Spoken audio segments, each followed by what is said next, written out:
سیدنا صدیق اکبر کھڑے ہو گئے. قال ابو بکر انا، عرض کی آپ کے غلام سیدنا صدیق اکبر عرض کرنے لگے حضور روزہ میں نے رکھا ہوا. فرمایا صحابہ بتاؤ تم میں سے آج مریض کی عیادت کس نے کی ہے؟ عیادت کی ہو کسی مریض کی؟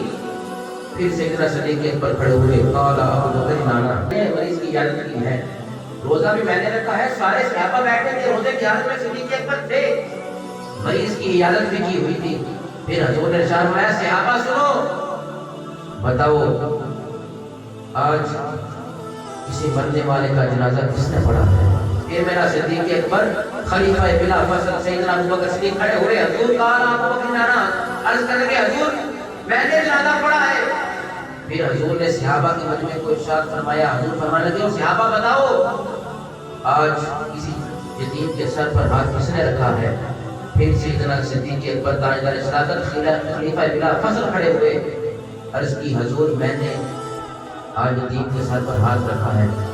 روزے کی حالت میں بھی تھے، مریض کی عیادت بھی کی ایک دن میں، جنازہ بھی پڑھا میرے صدیق اکبر نے، اور اسی دن یتیم کا حال بھی پوچھا.